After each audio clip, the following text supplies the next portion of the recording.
Buenas tardes, chicos, ¿cómo están? ¿Qué tal? ¿Cómo están? ¿Qué tal? A ver, un ratito, chicos, he tenido un inconveniente, ¿sí? Ahorita pongo la diapositiva, ¿sí? Un minuto, chicos.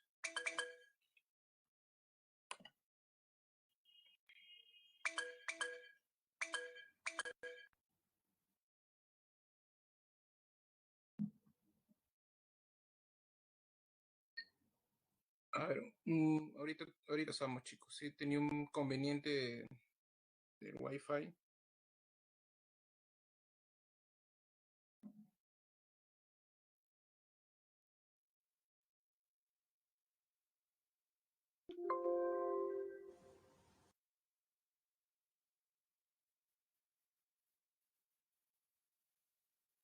Bien, chicos, mientras tanto les voy comentando de que vamos a ver ahora lo que corresponde a la literatura española, ¿sí? A la literatura española de la Edad Media y el Renacimiento, ¿sí? Ahorita vamos a empezar.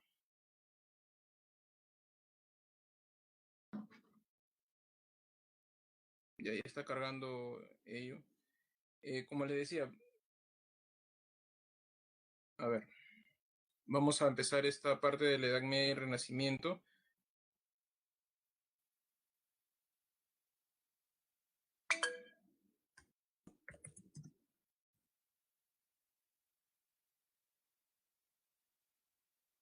Bien, como les decía, gracias por esperar, chicos. Si este inconveniente, gracias, Andrea. Ahora vamos a ver la cámara cómo está. Ya.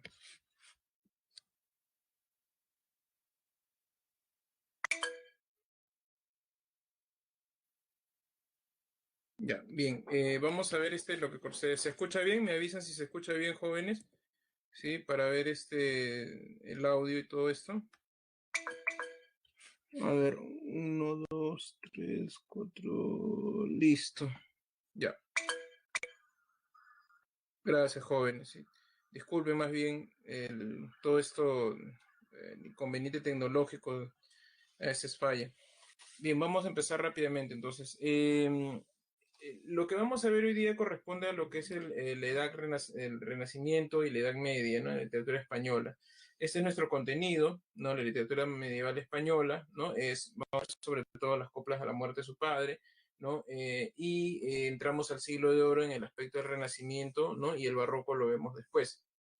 Y lo que vamos a ver ahora es en el de el Lazarillo de Tormes, ¿sí? La novela picaresca, ¿no? Bien, vamos a empezar, ¿no? Para poder entender lo que es el proceso de la literatura española, ¿no? Vamos a irnos pues a la cuestión de la Edad Media, en todo caso, ¿no? Para poder entender ello, ¿no? Esto voy a conectar mi laptop.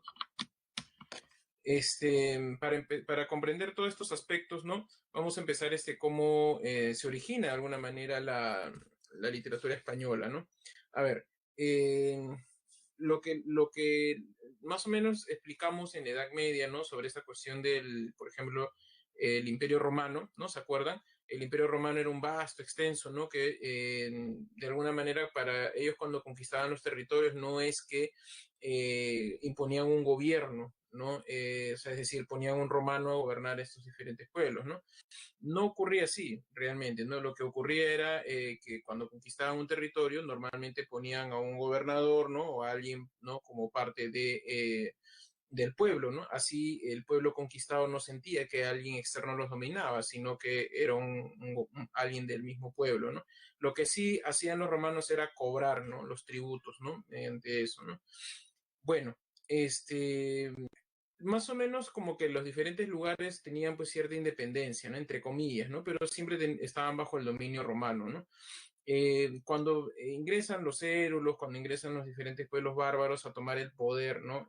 O sea, es decir, los que entran así de manera a destruir, ¿no? El Imperio Romano, porque ya existían pueblos bárbaros dentro del Imperio Romano, ¿no? De alguna manera toman el poder y el poder queda vacío, ¿no?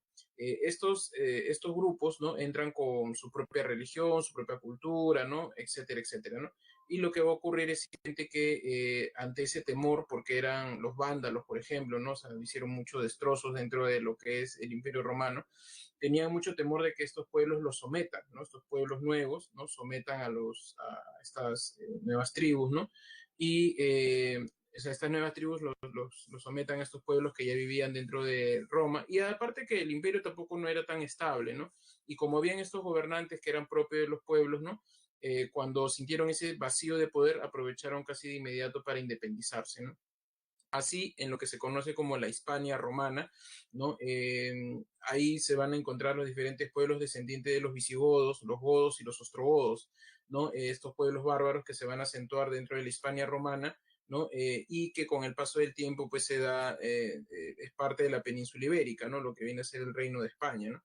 Cuando están en ese lugar, ¿no? Y se independizan de alguna manera de Roma para no verse sometidos a estos diferentes pueblos bárbaros, vándalos, érulos, ¿no? Y otros que terminan pues aplastando el poder imperial del Imperio Romano de Occidente, ¿no? Estos diferentes gobernantes, ¿no? Que hay dentro de la Hispania romana, porque a ver, entendamos algo, ¿no? Dentro de este tiempo, ¿no? Es en la Hispania romana, es decir, la península ibérica, lo que va a ocurrir es que habían diferentes territorios, imaginemos así como distritos, por decirlo de alguna manera, y cada distrito tenía su gobernante, ¿no?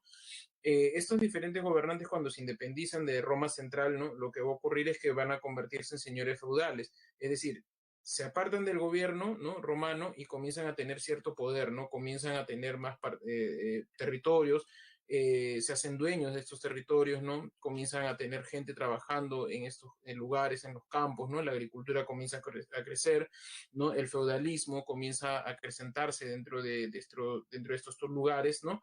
Y estos señores feudales poco a poco van a comenzar a tener poder, van a tener vasallos, ¿no? Y con el paso del tiempo van a convertirse en pequeños reyesuelos.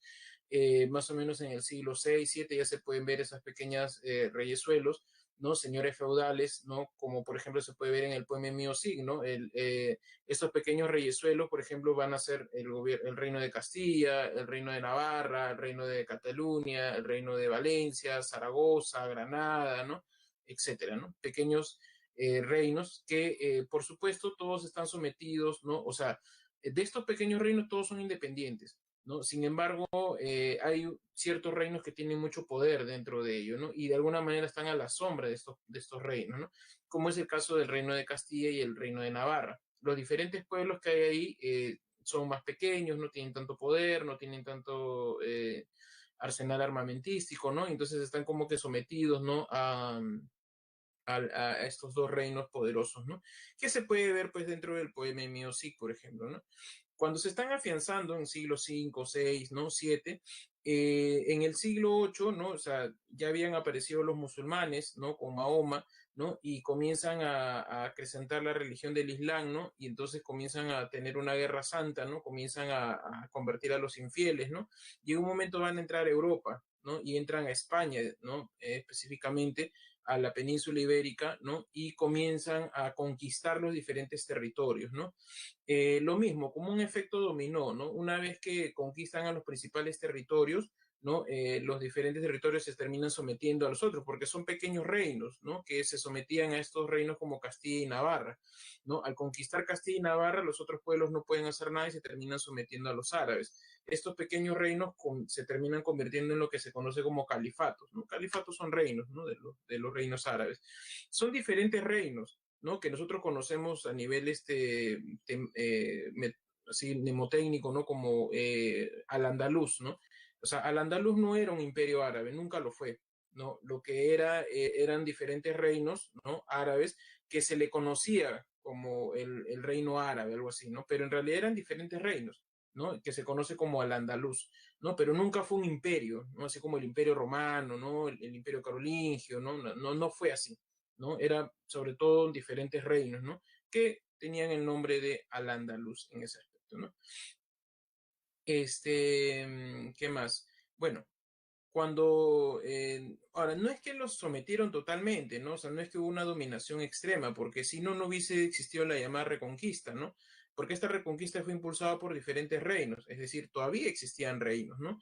Como si habían tomado el poder, pero los reyes, o sea, de alguna manera nunca se vieron que dejaron de ser reyes, ¿no? Y muchos reinos incluso estaban sometidos, ¿no?, a los árabes, ¿no? Es así que, por ejemplo, se puede ver cómo el reino de Castilla, ¿no?, y el reino de Navarra impulsan la llamada Reconquista Española.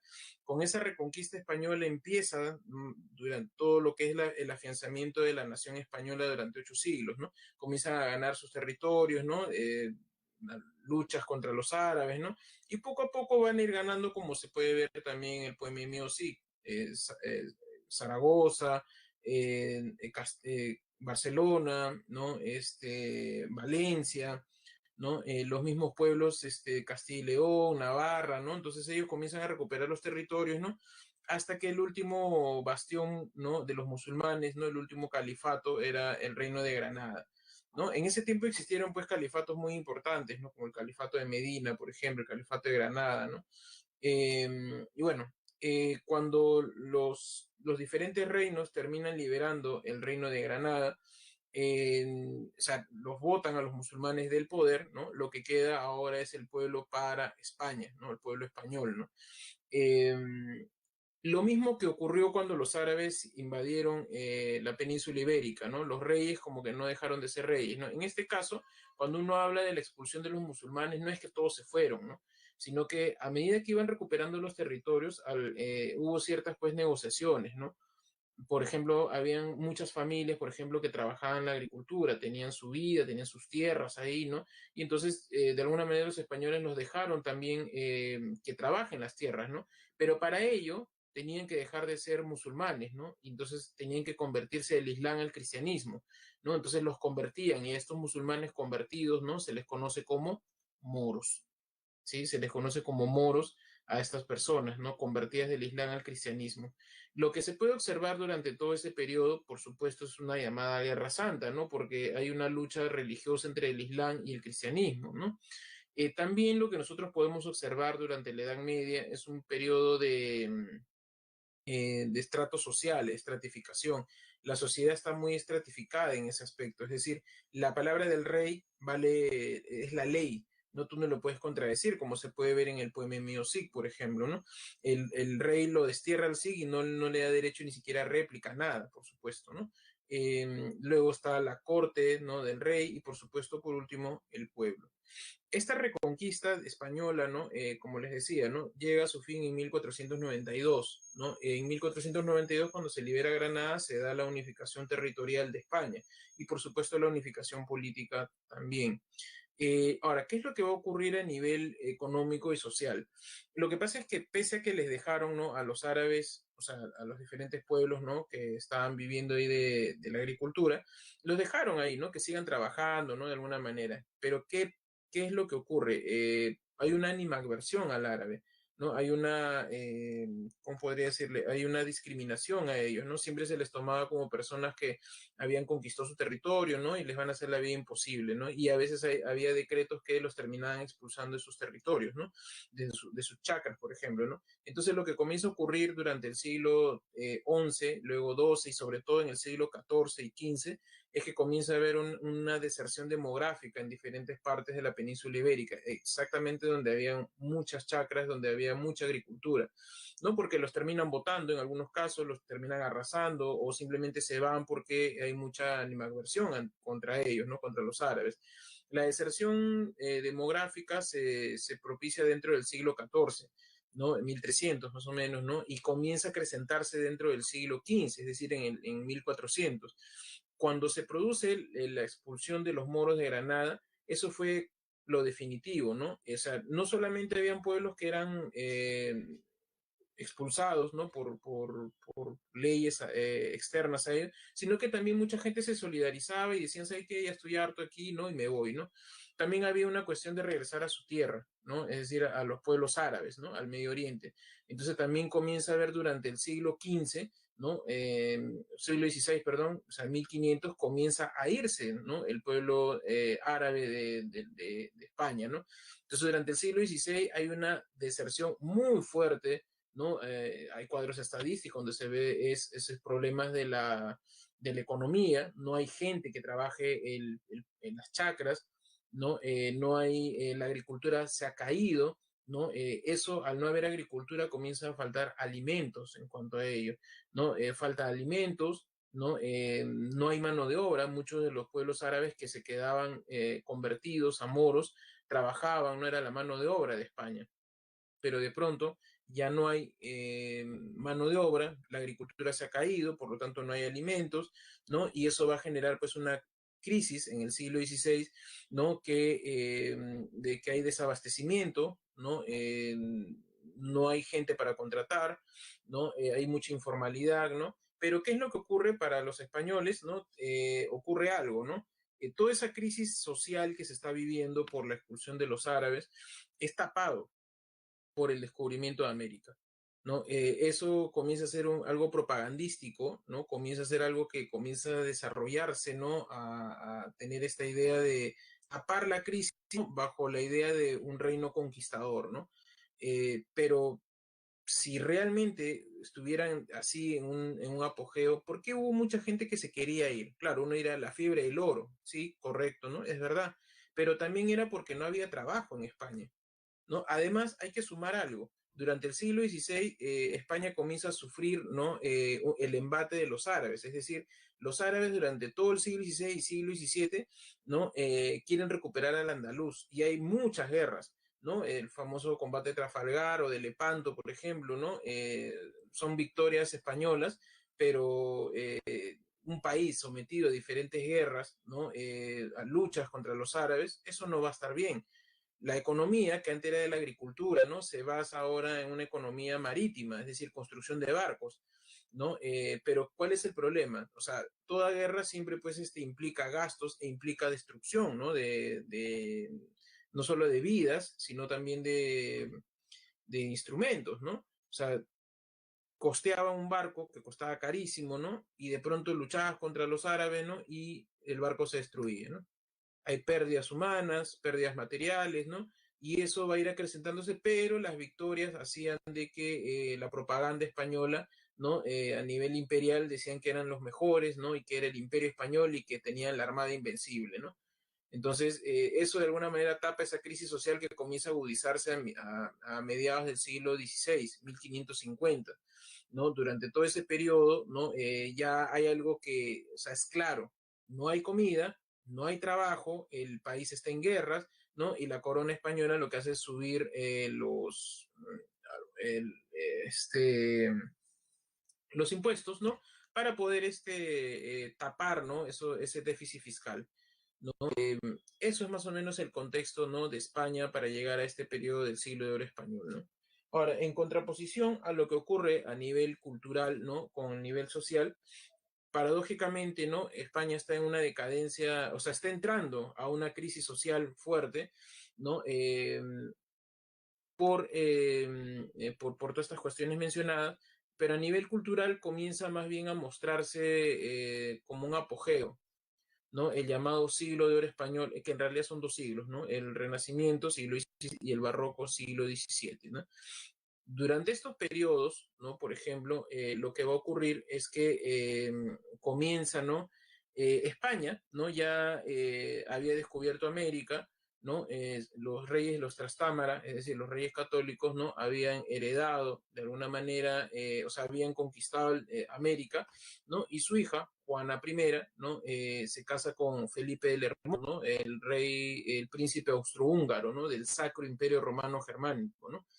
Cuando se casan, su hijo Carlos V, ¿no? Hereda todo lo que es la península ibérica, América y todo el reino del Sacro Imperio Romano Germánico por parte de su padre y su abuelo. España comienza a convertirse en un reino poderoso, es un imperio, ya no es un reino, ¿no? Porque el imperio tiene colonias, como es el caso de América y diferentes islas, ¿no? Y entonces se convierte en un imperio. Pero hay algo que les falta, hay algo que no tienen, que otros imperios sí tenían. El imperio romano, ¿no? Comenzó a recoger la cultura de los griegos, por ejemplo, ¿no? Y de esa manera eran como el legado de los griegos. El imperio del Sacro Imperio Romano Germánico retomaba mucho lo que era las influencias del Imperio Romano, la cultura romana, ¿no? Y la cultura romana era pues de los griegos, ¿no? Lo mismo el Imperio Carolingio, ¿no? Entonces España también quiere hacer lo mismo. Es decir, ya son un imperio, pero les falta algo, ¿no? Les falta el aspecto cultural en ello, ¿no? Y entonces lo que va a ocurrir es que comienzan, ¿no? A tratar de volverse clásicos, ¿no? Comienzan a volverse clásicos en ese aspecto y lo que va a ocurrir es que comienzan a tener influencia de los italianos, ¿no? Los italianos eran herederos de los romanos, por supuesto, y los romanos a la vez de los griegos. En Italia se había cultivado el dulce estilo nuevo, ¿no? Y se estaba cultivando también la poesía pastoril. La poesía pastoril es el poema, ¿no? En la cual se basa se está en un campo, ¿no? Y están pastores lamentando el amor doliente. Es un diálogo entre pastores y comienzan a hablar sobre el amor doliente, ¿no? Eso es de Italia, pero que viene de los griegos. Los romanos y los griegos, las geórgicas, por ejemplo, las bucólicas de Virgilio y la poesía pastoril en Grecia también se hace, ¿no?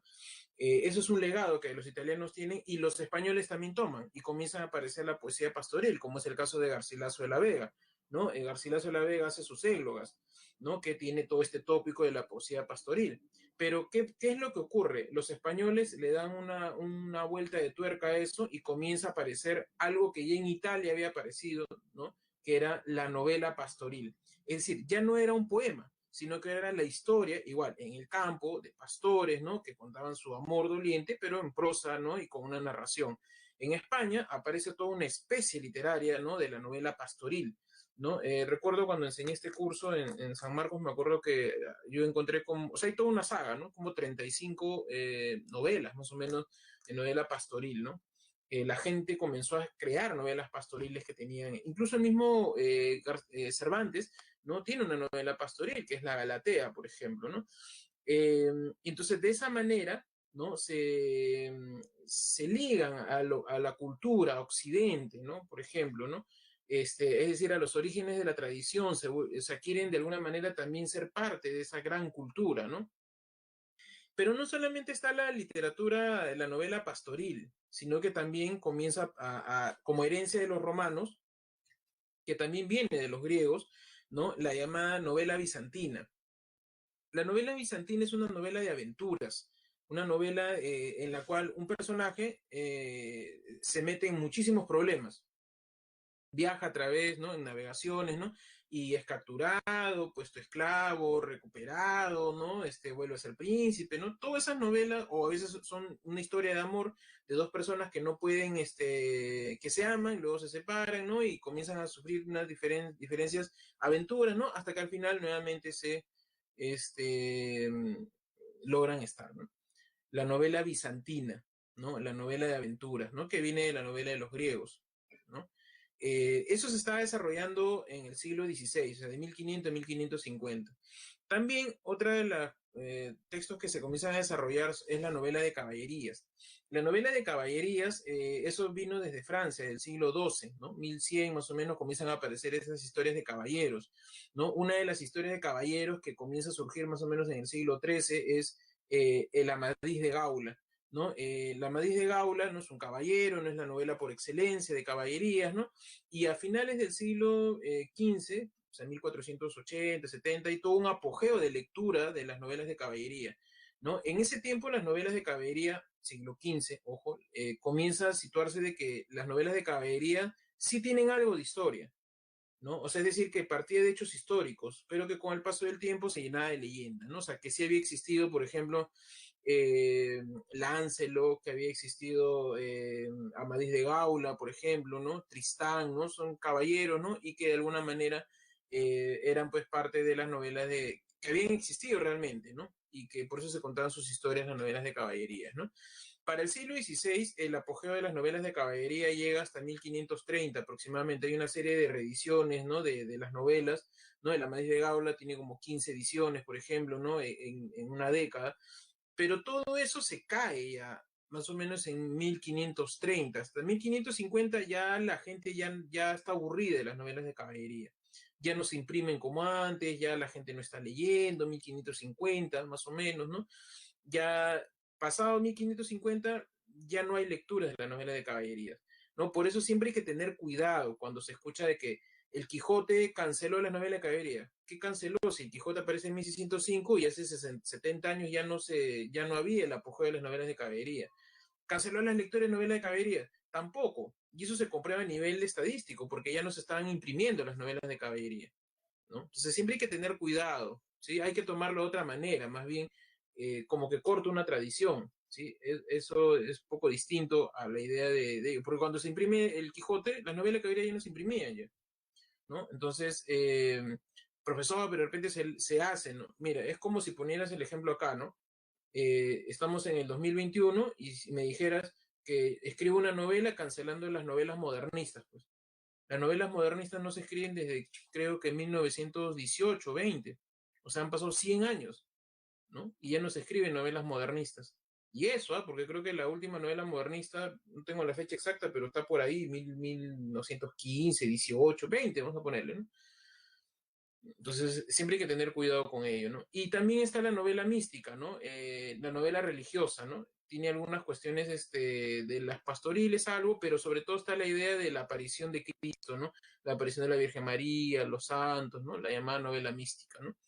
Todas esas son novelas de evasión, ¿no? Es decir, porque la novela pastoril está basada en un mundo utópico, pastores, campo ideal, ¿no? No tiene un lugar específico, ¿no? La novela bizantina es una novela de aventuras que no está situada en España, sino que en diferentes lugares, menos España, ¿no? Cervantes escribió una novela así, que es los trabajos de Persiles y Segismunda. La novela mística está basada más en ideas filosóficas, la teología, ¿no? Etcétera, ¿no? Y la novela de caballerías es atemporal, ¿no? O sea, en el siglo XII, XIII, ¿no? Entonces no mostraba la realidad y muchas veces no mostraba la realidad española tampoco, ¿no? Incluso la novela de caballerías se les va a acusar como novelas fantásticas de ficción. Es medio raro porque todo lo que es novela es ficción, pero bueno, así decían en esa época, novelas de ficción, que te engañan, que te distraen la mente, dicen. Bueno, eh, cuando entra el barroco, ¿no? Esta crisis económica comienza a agudizarse, ¿no? Perdón. Con estas novelas que están aconteciendo aparece la llamada novela renacentista, la novela picaresca, ¿no? Que justamente tiene esta coincidencia, o sea, tiene esta contraposición a estas novelas. Habla del presente, muestra los problemas sociales, la forma en que se habla, ¿no? Etcétera, etcétera, ¿no? Viene en una contraposición a las novelas mencionadas, ¿no? Por eso se entiende que surge este tipo de novela, ¿no? En el barroco ya comienza a agudizarse esta crisis, en España se ha enquistado la iglesia, ¿no? Y comienza a tratar de apoyar la contrarreforma católica, ¿no? El esplendor de las letras es máxima, pero a nivel social cae la Armada Invencible, hay muchos problemas internos a nivel del imperio, la economía no está bien, ¿no? Y el poder de Francia, el barroco entra a Francia, los franceses hacen contraposición a ello con el clasicismo, ¿no? Y entra a gobernar Felipe V a Francia y a España y comienza a francesar toda España y encima los invade, ¿no? Napoleón. Toda esa época del siglo XVIII es el periodo de decadencia, ¿no? De España, ¿no? Que se conoce como neoclasicismo español. Hay un pequeño resurgimiento, ¿no? En el siglo XIX, ¿no? Con el romanticismo y Fernando VII, ¿no? Pero eso ya lo veremos después. Bien, no sé si hay alguna pregunta hasta ahí.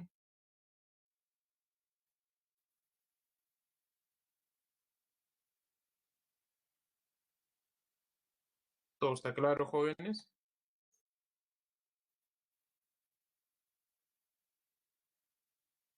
Bueno, me parece que todo está claro entonces.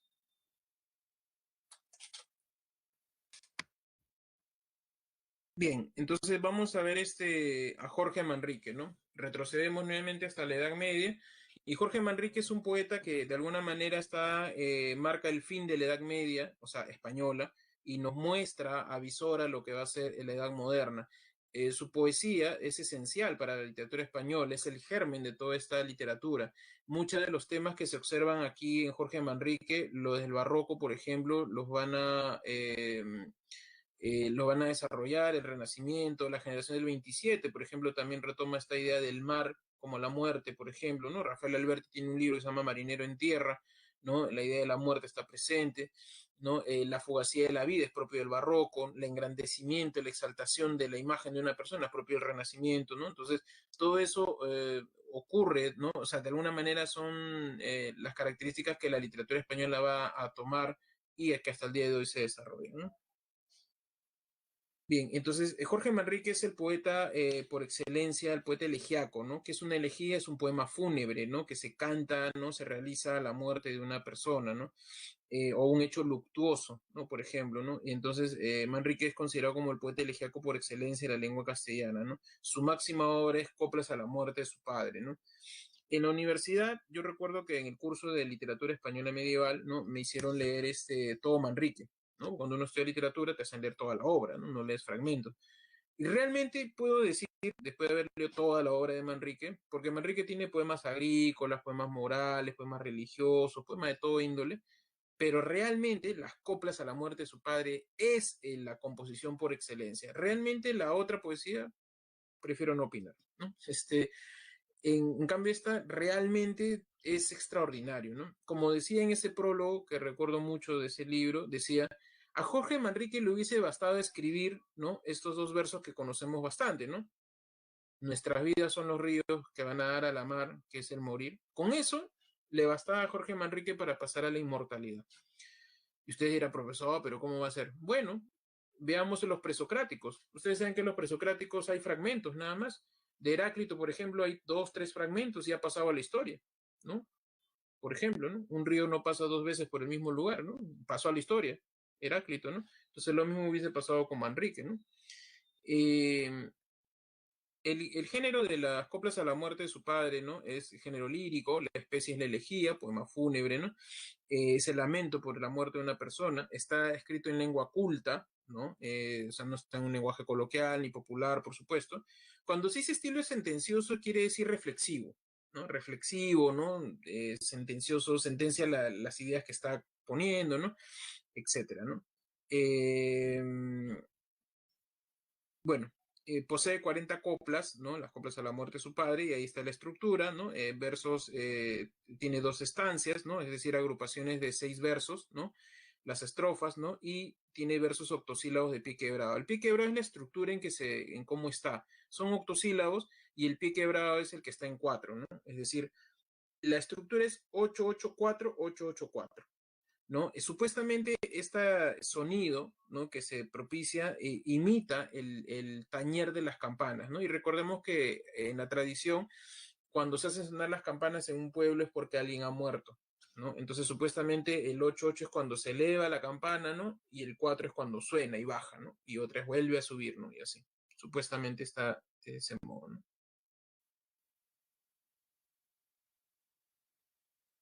Aquí vamos a ver la estructura, ¿no? De las coplas a la muerte de su padre, ¿no? La introducción, ¿no? Del 1 al 3 se introduce de alguna manera lo que se va a tratar. Los temas son la fugacidad de la vida, la caducidad de las cosas, somos finitos, todos vamos a morir en algún momento, ¿no?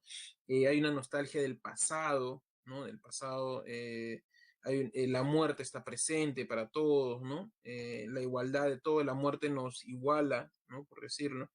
Hay una exaltación de la figura del padre, ¿no? Dolor por la pérdida, ¿no? Del progenitor, ¿no?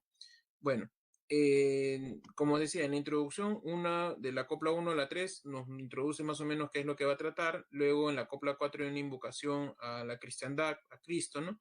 En la copla 5 a la 13, ¿no? Vemos la reflexión sobre la fugacidad de las cosas, ¿no? Lo efímero que somos, lo finito, ¿no? Que somos. Y luego comienza acá a emparentar algo que luego va a desarrollar, ¿no? Comienzan las referencias históricas, ¿no? Primero empieza con los grandes gobernantes, Pericles, o sea, menciona en el poema Pericles, Augusto, no sé, y otros más, eh, para de alguna manera sacar esta idea del engrandecimiento y la sabiduría que tenían estos gobernantes, ¿no? Luego comienza a hablar de los conquistadores, los grandes conquistadores de la antigüedad, ¿no? Alejandro Magno, por ejemplo, ¿no? ¿Para qué? Para encontrar esa heroicidad que su padre tenía, ¿no? Porque luego, inmediatamente después, ocurre, ¿no? El elogio de Rodrigo Manrique, ¿no? Eh, Exalta esta idea de la sabiduría y la idea de la lucha, ¿no? La heroicidad, ¿no? Y luego lo que va a pasar después de ese gran elogio que hay, ¿no? Porque eso también hacen las referencias históricas, todos fueron grandes, pero murieron, ¿no? Lo mismo va a pasar con su padre, la exaltación y luego hay ese diálogo entre el maestre y la muerte. Hay una oración del maestre a Jesús, ¿no? A través de la invocación a Cristo, ¿no? Y por último, las palabras finales del poeta. Acá vamos a ver algunos fragmentos. Por ejemplo, en la parte de la copla 2, ¿no? La fugacidad de la vida, pues si vemos lo presente como en un punto se es ido y acabado, si juzgamos sabiamente, daremos lo no venido por pasado, dicen. No se engañe nadie, no pensando que ha de durar lo que espera más que duró lo que vio, pues que todo ha de pasar de tal manera. Todo pasa, todo sucede, nada es perdurable, todo es efímero, ¿no? Todos morimos, ¿no? La caducidad de las cosas. Nuestras vidas son los ríos que van a dar en la mar, que es el morir. Ahí van todos, los señoríos, los reyes, todos mueren. No te vale tener dinero. La muerte es inexorable para todos. Hace acabar y consumir allí los ríos caudales, allí los otros medianos y más chicos, ¿no? O sea, desde el pobre hasta el más rico, ¿no? Y llegados son iguales los que viven por sus manos y los ricos, ¿no? Luego la exaltación de su padre, ¿no? Y pues vos, claro, varón, tanta sangre derramasteis de paganos, ¿no? O sea, cuando luchaba su padre, esperad el galardón que en estos mundos ganasteis por las manos. Diferencia de la mano no solamente se remite a la idea de heroicidad, o sea, la mano con la que luchas, la espada, ¿no? Pero también la escritura, ¿no? Y con esta confianza y con la fe tan entera que tenéis, partí con buena esperanza que esta otra vida tercera ganaréis. Bien, no sé si hay alguna pregunta, alguna consulta, pregunta, jóvenes.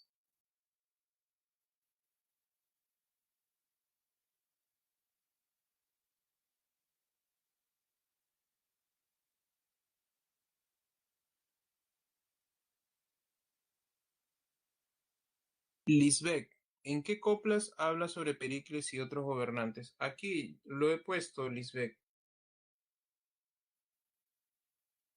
donde dice referencias históricas. Sería aquí en la copla 14 y 20 hasta la 24. Gracias, Alejandro. Andrea, todo bien, gracias. Bien, vamos a ver en el caso de la literatura del siglo de oro, ¿no? Ya hemos hablado en extenso, ¿no? Sobre ello. Se etapa de esplendor en estos dos periodos, el Renacimiento y el periodo barroco, ¿sí? Siglo XVI, siglo XVII, ¿no? Como vemos en la parte superior está Cervantes, ¿no? Y en la parte inferior está el poeta de la luz y la oscuridad, ¿no? Luis de Góngora y Argote. Aquí está lo que hemos estado referenciando, las llamadas novelas de caballerías, novela bizantina, pastoril, ¿no? Mística, ¿no? Son libros que de alguna manera no están acorde con la realidad, ¿no? O sea, cuentan supuestamente el pasado, son idealistas, ¿no? Son reflexivas, ¿no? No van acorde con lo que está ocurriendo, ¿no?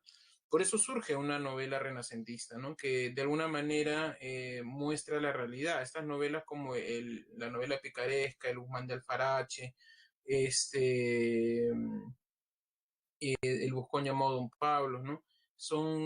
Tienen una tendencia realista a mostrar, ¿no? Lo que está ocurriendo en ese momento, ¿no? Tienen un carácter sociológico en cuanto a ello. ¿Por qué es sociológico? Porque si tú lees la novela vas a encontrar, por ejemplo, los problemas sociales del momento, de esa época, cómo hablaba la gente, ¿no? Los diferentes personajes que pululan ahí en ese momento, ¿no? Entonces, leer ese tipo de novelas de alguna manera te hace conocer también todo este entorno, ¿no? Se muestra la vida de las clases medias, las clases populares sobre todo, ¿no? Hay una crítica dura, ¿no? A los estamentos, ¿no? Al clero, a la Iglesia Católica, ¿no? Porque recuerden que en España está la Inquisición, ¿no? Está muy inquistada. El Imperio Español defiende mucho la Iglesia Católica, ¿no? Justamente contra la reforma católica que Lutero había hecho, ¿no? Eh, y esto de alguna manera, esta crítica se hace mediante la sátira, el humor, ¿no? Recuerden que la novela es anónima en el caso de Lazarillo de Tormes, ¿no? encontramos el personaje por excelencia de la novela, ¿no?, renacentista, que es el pícaro, ¿no? El pícaro, que es el antihéroe. El antihéroe no quiere decir que sea un villano, un malo, ¿no?, sino que es antihéroe porque está en contra del héroe prototípico, que está en la parte izquierda. El caballero es el héroe prototípico, la novela bizantina también, ¿no?, tiene su héroe, ¿no?, que normalmente son príncipes, ¿no?, que entran en apuros, ¿no?, las novelas bizantinas, ¿no? Los pastores son idealizados, ¿no? La novela mística también son tocados por los dioses, ¿no? Entonces, más bien este personaje del pícaro es un personaje de carne y hueso, por decirlo de alguna manera, ¿no? Las novelas picarescas también tienen como estrategia literaria, porque las novelas son ficción, ojo, no, nadie te cuenta su vida, son ficción, tienen una estrategia literaria de carácter autobiográfico. ¿Qué quiere decir esto? Son novelas que comienzan en primera persona y te dice que te van a contar su vida, ¿no? Es un pacto ficcional, ¿no?, con el lector, ¿no? No crean que les cuenta realmente o sea, que te va a contar su vida, ¿no? En el caso de Lazarillo de Tormes, ¿no? Por ejemplo, carece de unidad argumental. ¿Por qué? Porque Lazarillo de Tormes dice que te va a contar su vida de sus amos, o sea, su vida con sus amos en detalle, los 7 amos. Sin embargo, eso no sucede, ¿no? Eso no va a suceder. Cuenta con los 3 primeros en detalle y el resto no. El resto lo pasa de manera episódica, ¿no? Entonces, ahí hay una carencia de unidad argumental, ¿no? Tiene una visión moralizante y pesimista de las cosas, ¿no?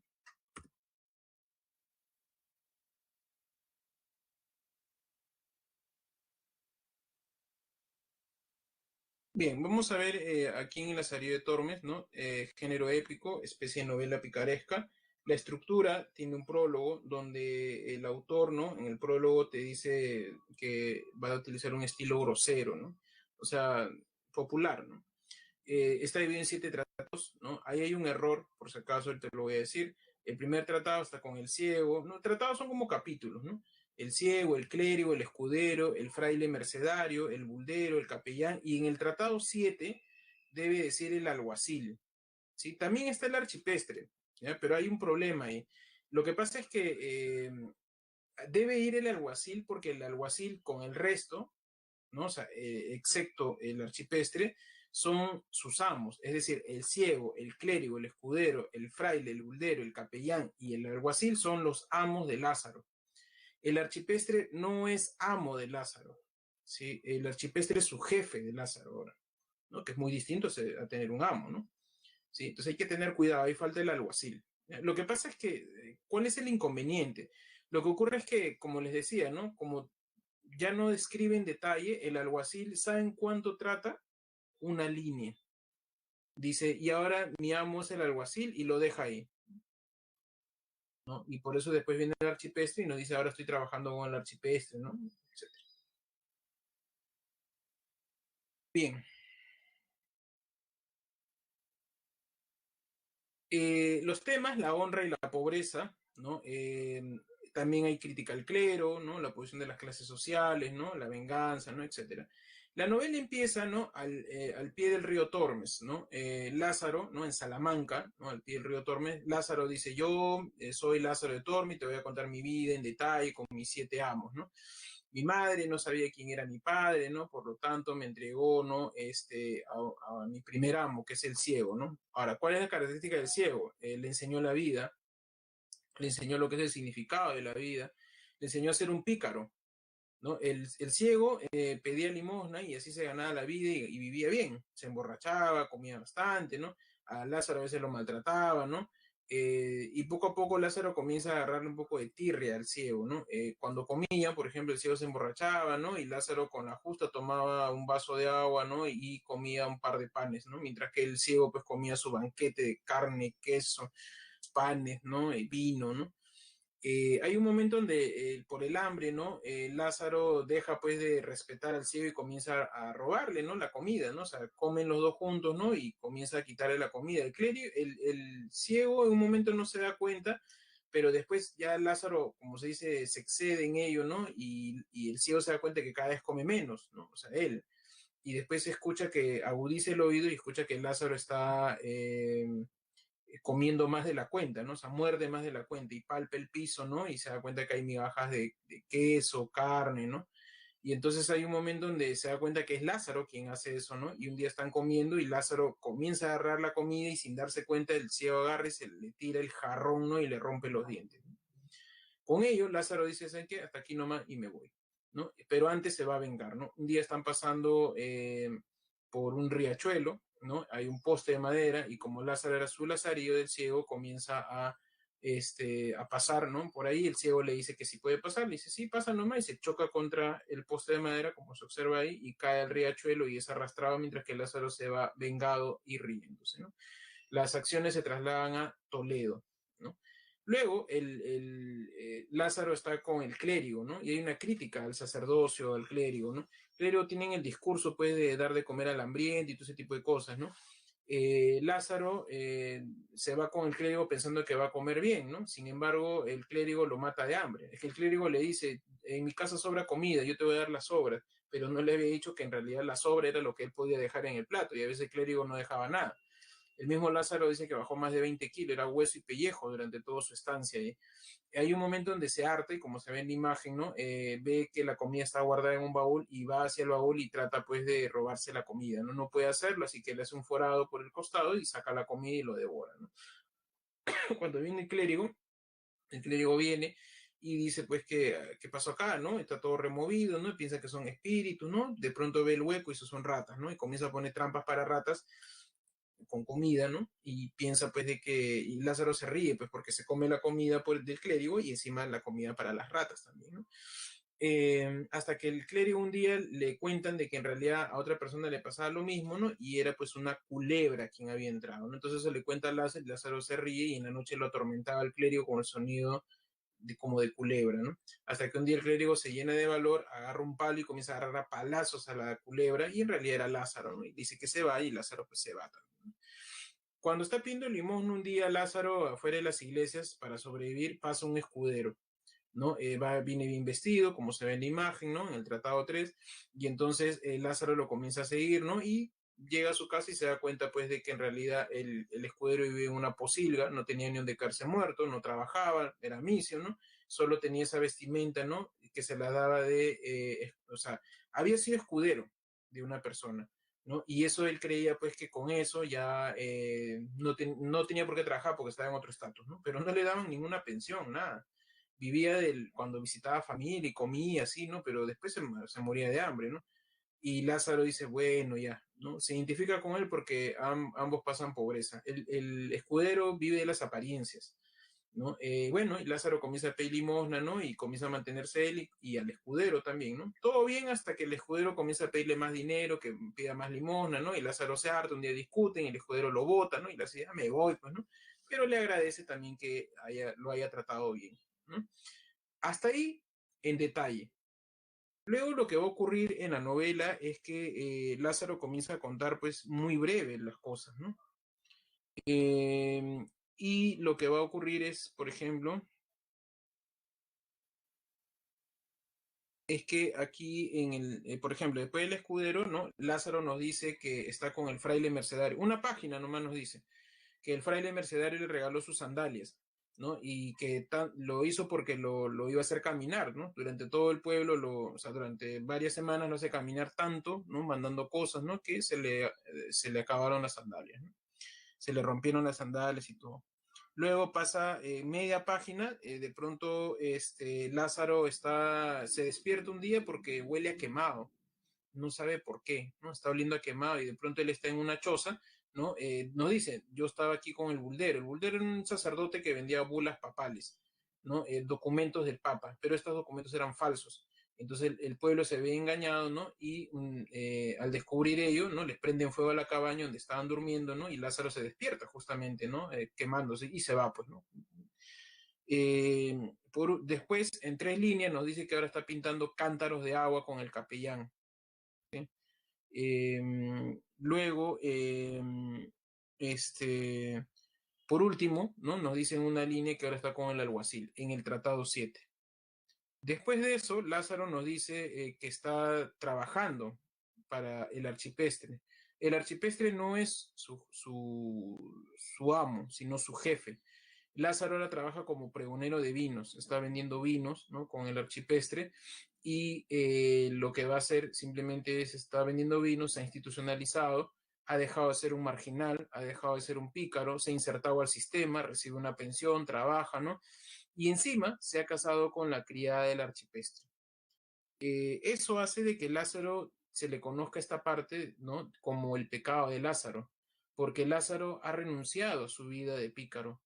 Lázaro se ha institucionalizado, se ha insertado al sistema y encima, ¿no? El matrimonio supuestamente es la célula básica de la sociedad, ¿no? La familia. Y está casado, está insertado dentro de ello, ¿no? Lázaro ha renunciado a su vida de pícaro, ¿no? Y con ello, simplemente Lázaro pues deja de lado lo anterior, ¿no? Bien, y Lázaro termina diciéndote pues al final, ¿no? Lector, ¿no? No escuches lo que la gente habla, ¿no? De que mi esposa, la criada del archipestre, ¿no? Entra todas las madrugadas al cuarto del archipestre sin que yo lo sepa, ¿no? Yo sí lo sé, ¿no? Si yo le doy el permiso, ¿no? Porque él está enfermo, ¿no? Y dice, si no me crees, bueno, ya arreglaremos cuentas, lector, ¿no? Fin. Bien, así termina el Lazarillo de Tormes. No sé si hay alguna consulta o pregunta, por favor.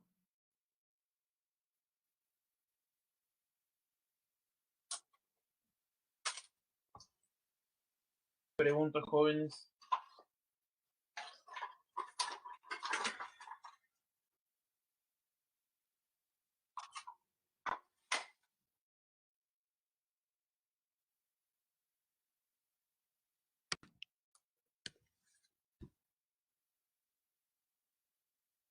Gracias, Lisbeth.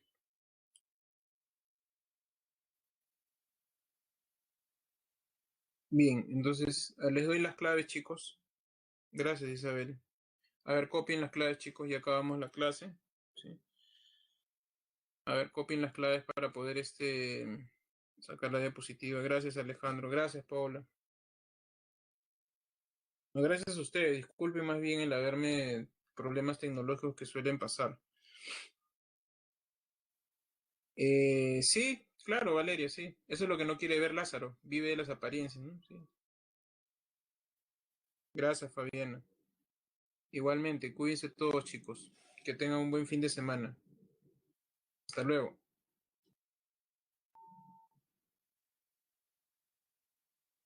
Gracias, Valentín.